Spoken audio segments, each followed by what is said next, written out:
We are in Cannes for stage 5 of the Longines Global Champions Tour, and we are getting ready for tonight's massive LGCT Grand Prix. We are in the French Riviera, known as the jewel of this region, and we are hopefully looking forward to some magical show jumping come the end of the night. Thank you for joining us here in Cannes for the 5th stage of the season, and what better way to start this stage than with a man who has been incredibly successful here in Cannes in the past. Michael van der Vleuten joins us in the studio to open up the show. Michael, this must be a very happy hunting ground. You must be very happy to always return to the city of Cannes.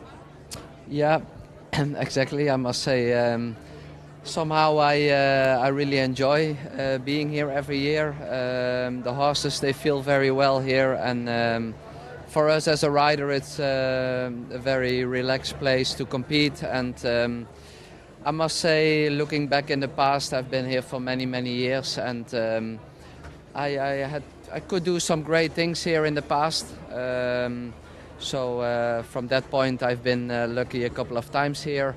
And yeah, let's see what the Grand Prix brings later on. I think luck had nothing to do with it, but let's talk about what is needed to be successful here. You are right, you've had some wonderful memories here in the past. As someone that has been successful here, what would your description be of what is necessary to succeed here? It can be a very tricky, very difficult place to win at. So what is needed in Cannes to become successful?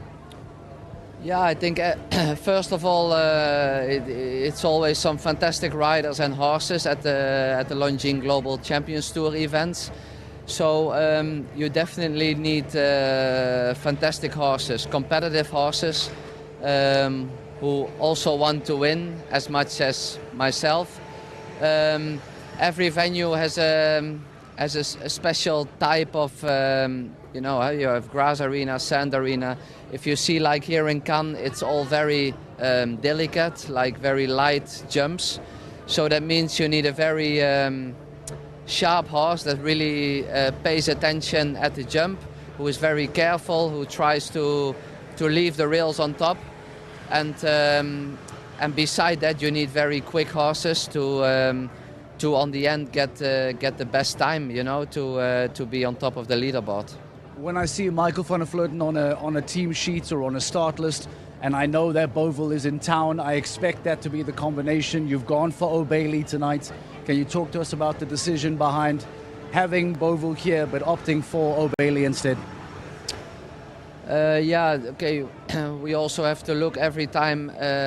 We live at the moment, and what I felt the last couple of weeks, that Beauville was actually a little bit in a, let's say, not in the way he is normally, in good shape. I missed something on him, and that took me a couple of weeks to find out a bit what was actually the main problem.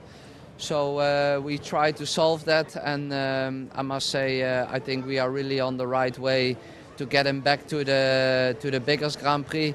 But he had a few weeks off. Last week he jumped his first show, and I think we showed last Thursday that we actually are back in shape, winning the first team round here in Cannes. So, but for me it was a little bit too early to bring him back for the Grand Prix tonight. So that was actually the reason why this show I choose for O'Bailey. Well, you've had success here in the past, maybe more success tonight, so best of luck, and we'll keep a seat open for you. All right, thank you very much. Michael van der Vleuten, hopefully looking to try and find more success here in Cannes yet again. He has taken the decision to ride O'Bailey. Will he go on to replicate former results? We'll have to wait and see. Before we continue with any more Cannes conversation, let's take a moment to reflect on what brought us to this point. Let's remind you as to what took place at the Longines Global Champions Tour Grand Prix of Madrid. Welcome to the Spanish capital, Madrid. Hans-Dieter Dreyer and his horse. Now to the double, pops the first pup, rolls it, gets away with it. And he's clear for this young lady from Greece, Julie Miteleneou. She's got a real chance. Can she kick on? This could be a landmark moment for the lady from Greece. Oh my word! Thank you very much. 34 seconds dead. That is stunning. Peter Devos. He's been round the block, he knows what he needs to do. Can he make up the time to this fence over it? Looks a little down, and he's going wide. I don't think he's going to do it. No, he's not. because he's coming to the final fence. And Peter Devos has put in a good round, but not a quick enough round. Marco Kutscher stands between her and victory. Looking to get back to the winner's rostrum on top again. Now, 34 seconds to beat. Spot on. I don't think he's going to do it. Coming to the final fence. Is he going to do? No! What a surprise winner here in Madrid. But a big moment. Marco Kutscher couldn't match the time. I mean, I really just did all I could do. Like I said earlier, I'm trying to push the limit a bit and get a bit quicker myself. It paid off today, and he was incredible. I mean, we had a couple rubs in the jump off, and I suppose that's what it's all about. They stayed up, and yeah, it's my first 5-star win, and to do it here in Madrid with this crowd, it's unbelievable.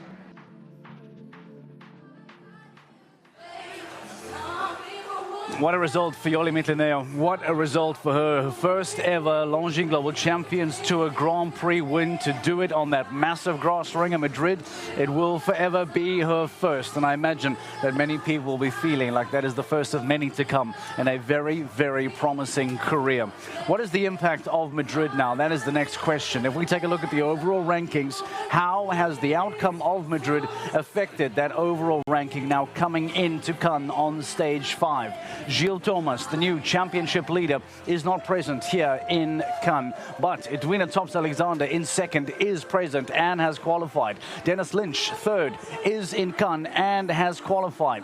So what a golden opportunity for Thops-Alexander and for Lynch to make up some massive championship ground and arguably become the new Longines Global Champions Tour leaders by the end of the night.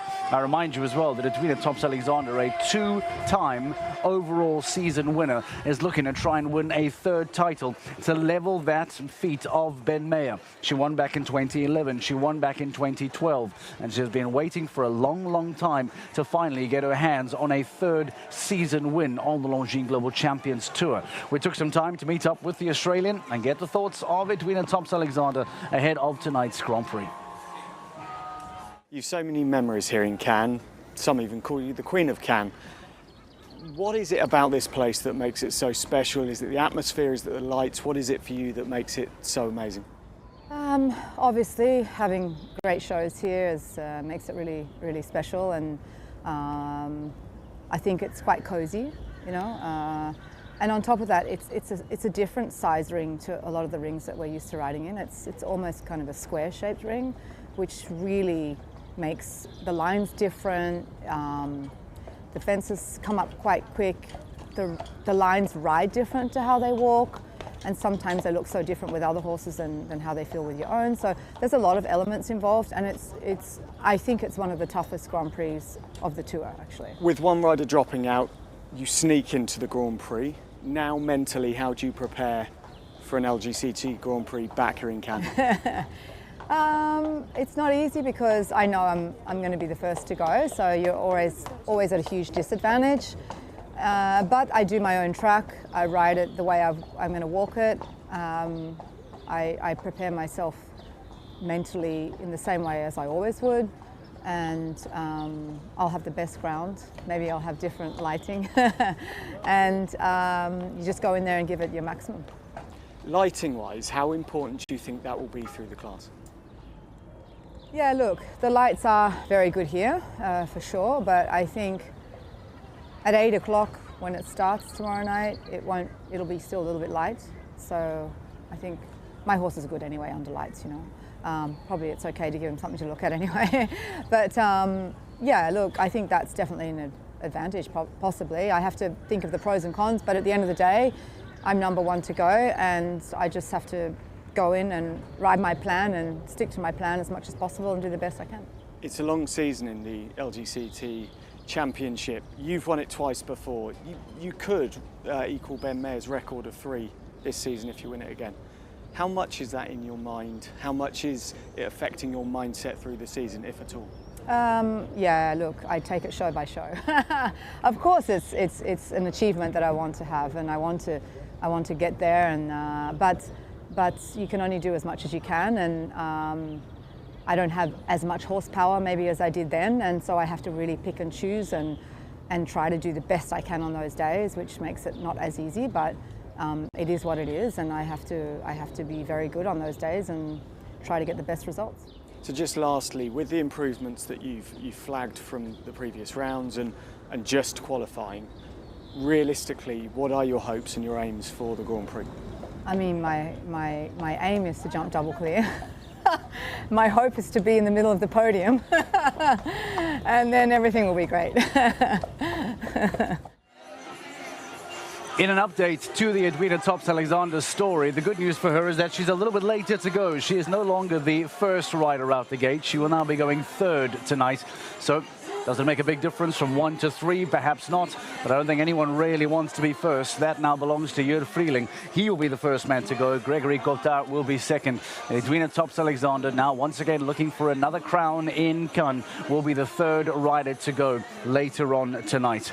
Now, in a city that is famous for its cinema, in fact, a famous film festival that takes place just down the shoreline, very, very close to the venue here, we figured that it would be incredibly important to take some moments and speak to the riders about their world, their life in cinema. Let's take a look.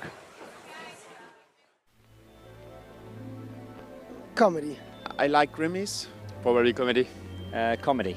I prefer action. Action, especially before riding, that keeps you awake.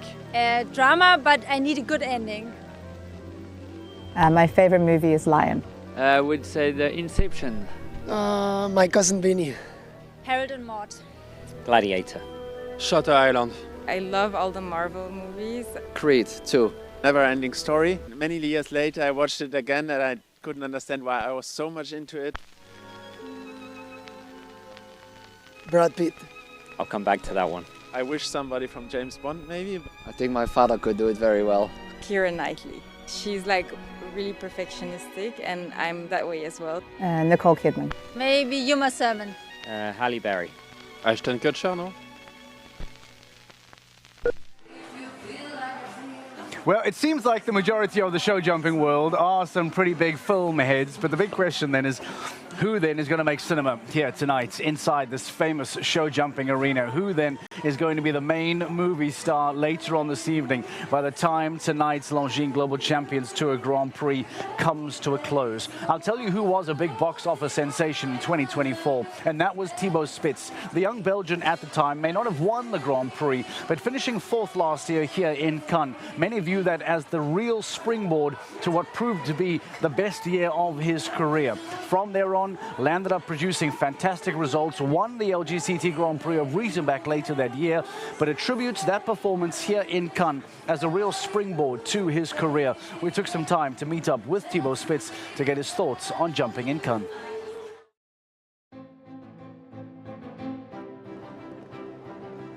Aiming for a double clear.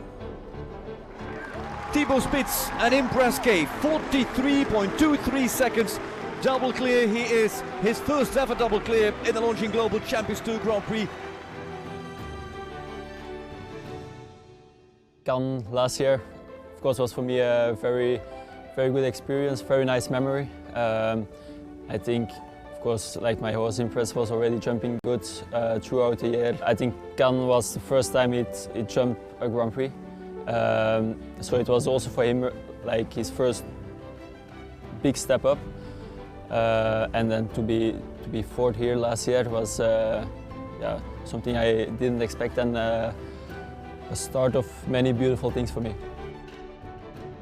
2024 has been my greatest year, my best year so far, and has really put me up on the big scene. Okay, now obviously I'm very lucky to have Impress and to have some other nice horses, because as we all know, like without them that's not possible. But I think just for me, 24 has been like a very important year, and it's been like a real step up for me. GCL of Cannes was a very challenging one. Yeah, very big jumping, difficult lines, technical. But I was happy with how Impress felt when I started him this season. I felt a bit like I lost a little bit of rhythm with him. I felt a bit how I had to ride him in the course, and then try to change a bit with the setups and all. But now I actually start to have the feeling again that I want to have, and how he felt last year, and I'm sure we're able to deliver clear rounds. So yeah, why not? Then obviously it's also possible to win ones if the luck's by our side. There's so many riders in the Global Champions Tour that have been my heroes growing up, and then of course, like if you're struggling with something, you're here, you could as well just ask them something or what they think of something. For me, in Belgium, of course, Peter, Niels and Gilles are guys that I'm very close with, and I think anyways in Belgium everyone is very close, as like a very good team spirit. But of course also here, just to see the guys like Christian Koekoek and so many others training, it's very interesting. And every time you're at the Global, when you have some time, always try to focus a bit on how they do it and how they handle things. I think it's very interesting to see, and you could as well just try to learn from them.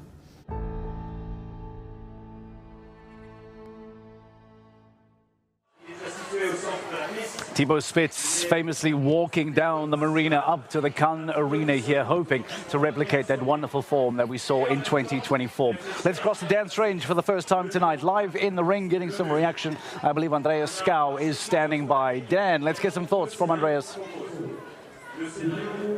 Yeah, thanks, Mark. Andreas, first of all, you've walked the course. What are your initial reactions to it? No, it's definitely big jumping again today. And again, Juliano built a track with a lot of funny angles where he's going to change the balance a lot from the horses. So I think we're going to see a little bit unexpected falls again today, like in the qualifier. You went clear, you jumped fourth in Shanghai and were the first to go clear there. Here we're by fence 2, and we're just going to talk about one of those awkward talks. So walk with me, Andreas. We're over 2 here, big oxer. Then you've got to come back on yourself to 3. Let's walk the angle you'll take. Yeah, I'm going to walk it like 1-2 is a nice steady 7, and then 2-3 is one of the places where we for sure can save time. You know, my horse is a big one, he's a slow one, so this is one of the places I'm for sure going to turn up rather tight. And this guy built a very tough track for us. So, and then afterwards, if I give him a little bit of room here, it's going to be a nice 7 for me towards the wall coming up as number 4. FACR there just having a word and looking at the course himself. And then this vertical. Yeah. This will be jumped in the jump off as well. That's why the 15's there. You said it's a big course. Yeah. Are you confident? I'm very confident. As you know, Napoli is a very scopy horse. Every Grand Prix, I hope that they build it big, because normally that will give for sure more mistakes. I know my horse, on the right day, he can jump any track in the world, so I hope for big jumps, yes. Andreas, so much thanks for your time. Good luck to you in Napoli in the first round here, in the round here in Cannes at the LGCT. Mark, great to hear from Andreas. Back to you. All right, thank you very much, Dan Strange. And he's right, Napoli has the ability to deal with most courses around the world. Funny to see Juliano Vizzani, the course designer, bump into you two and have a bit of a chuckle with Andreas Skau. How big of a role is Juliano Vizzani going to play tonight? Are we going to be talking about the course come the end of the evening? Where are those faults going to lie? And where are the biggest challenges for the riders going to be? I'll tell you a challenge for the riders that has nothing to do with Juliano Vizzani at all, and that is the floodlights. Now, many shows around the world, of course, take place either indoor or outside under floodlights. It is nothing new, but it can certainly provide challenges to younger riders in particular, and to perhaps less experienced horses as well. Jumping under the floodlights, how big of an impact does it have? Let's take a look. Cannes by night is a city of red carpets and spotlights. But for show jumpers, it's floodlights that bring the drama. The arena comes alive after dark, and not every horse is ready.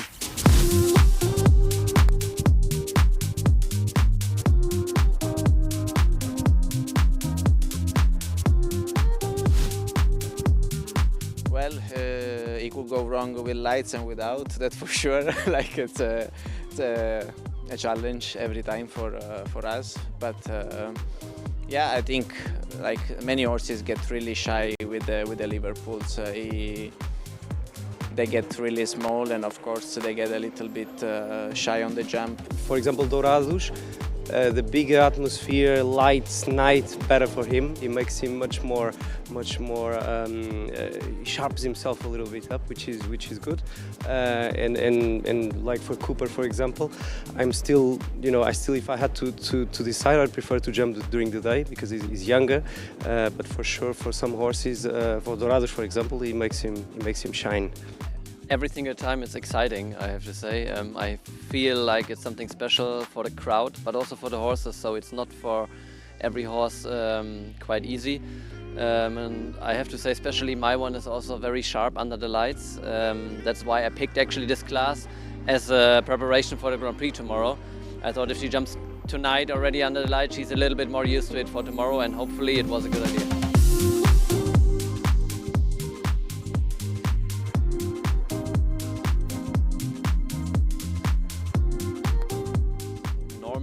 Always start, or you want to start as small as possible under the lights, which is not so easy because normally the night classes are the big classes. Of course, we kind of find some smaller shows, 3-4 star, that we could jump those smaller classes with younger ones, and they could get used slowly to these events.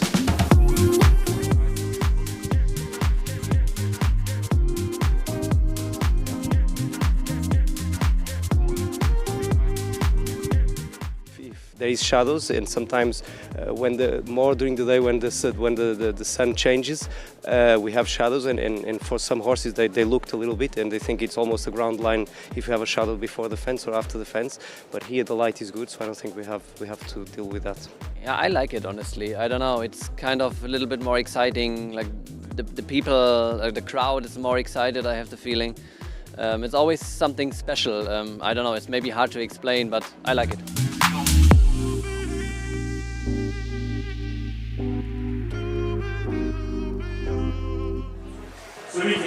I really like that comment from Christian Kukuk, that riding under the lights just gives it a slightly different feel, a slightly different environment, something a little extra special about jumping under lights. And that is exactly the atmosphere that Cannes is going to deliver here tonight. Get some more thoughts and some reaction from the riders. Once again, back to Dan Strange. I believe he's standing by with Christian Ullmann. An untouched LB will be the combination today. Dan, let's hear from Christian.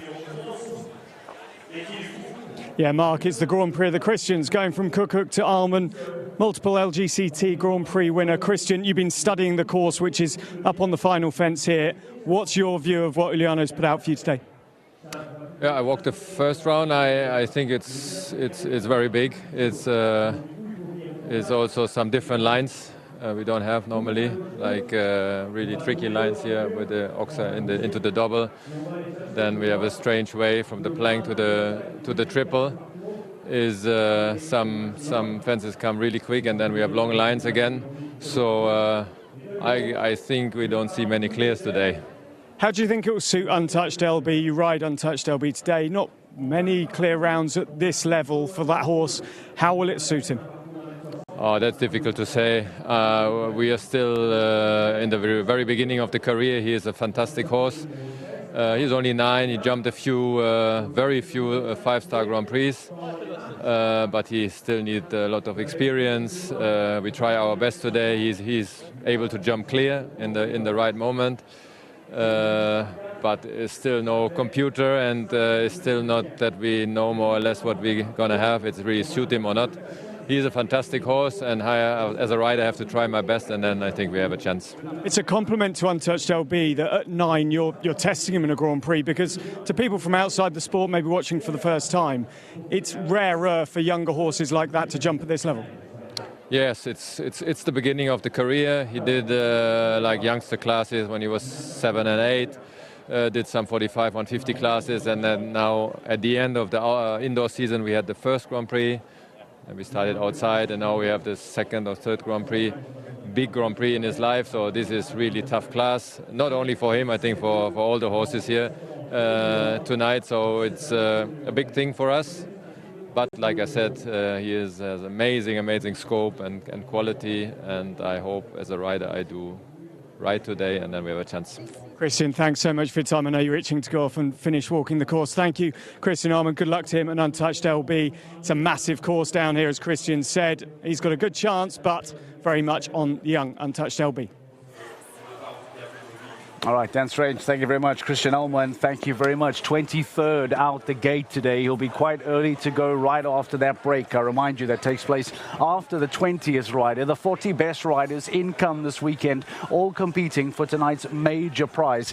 That need I remind you as well, when we talk about total prize money here today, 500,000 euros available tonight in the Longines Global Champions Tour Grand Prix of Cannes. 500,000 euros up for grabs. Let's look ahead as to what comes throughout the rest of the season. We now enter a really crazy, busy summer period, whereas from now over the next couple of weeks, shows will come thick and fast. We wrap up here in Cannes. In just a couple days' time, we stay on the French Riviera. We go off to Ramatuelle Saint-Tropez for the next stage. We then head off to Paris. We go back to the Champ de Mars with the iconic Eiffel Tower right alongside us. And then, once again, back to Nice, once again to the French Riviera for the incredibly popular Grand Prix that takes place in Monaco. All of those shows, all of those stages, highly sought after, tickets in high demand, sold out shows as well.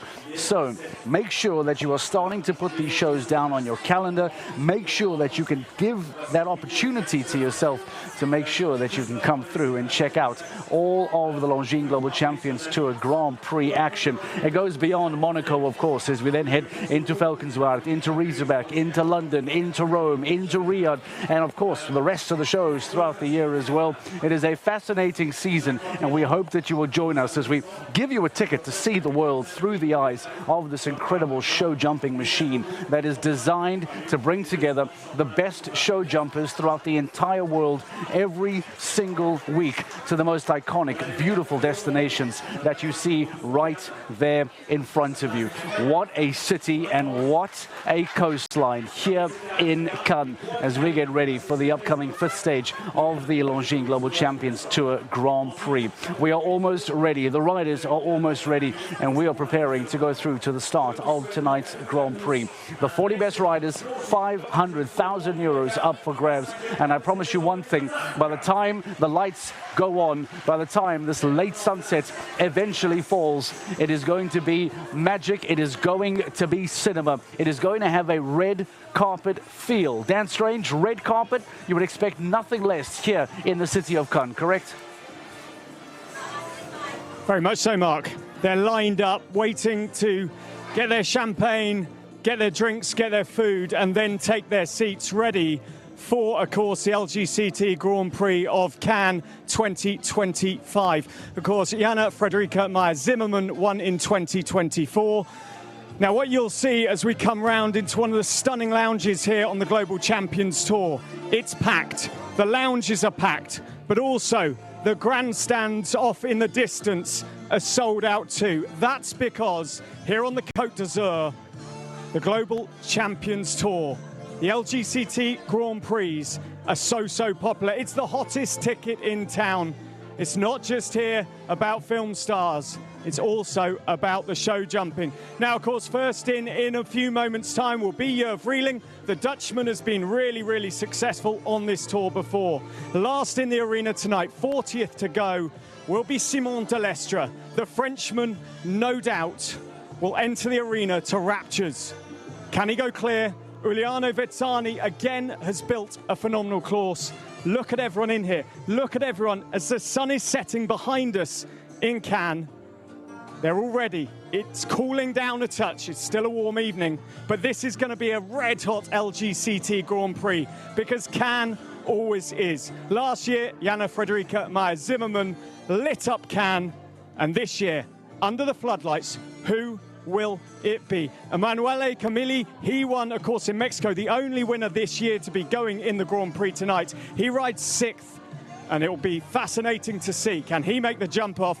Can he, Mark, win for a second time? Mark, it's a stunning area around here, and it's absolutely packed. All right, Dan Strange, thank you very much. We'll let you go. I'm not sure if he's standing in line for some champagne as well. Perhaps he is. And if you are Dan Strange, come and bring some champagne through to the studio as well. He talks about that start list, and he mentioned Simon de Lestre as being the last rider out of the 40 to go. Let me take you through just very quickly some of the last few names that are on the start list here tonight. Lorenzo De Luca, an LGCT Grand Prix winner in Falconsward last year. We have Duarte Seabra winning the Global Champions League with the Saint-Tropez Pirates earlier on this week. You have Michael van der Vleuten, who we had in the studio earlier on, winner here in Cannes. We have Harry Smulders, a former LGCT overall championship winner. And then Simon de Lestre, the best qualifying rider from the weekend, who is the last man to go. And that, ladies and gentlemen, are rather just the last 5 or 6 riders on this start list. The entire start list from 1 to 40 is absolutely jam-packed with stars, absolutely jam-packed with winners, and absolutely jam-packed with champions. The big question now simply becomes, of these 40 riders, which of them is going to be the best tonight? Who then takes the crown away from Jana Frederica Meyer-Zimmermann from 2024? She is not competing. And let's not forget as well that Gilles Thomas is not here, the championship leader. Dennis Lynch, Edwin Tops Alexander, they are both here and have the opportunity to become the new championship leaders by the end of the night. It all starts right now. Ladies and gentlemen, the Longines Global Champions Tour Grand Prix of Cannes is next.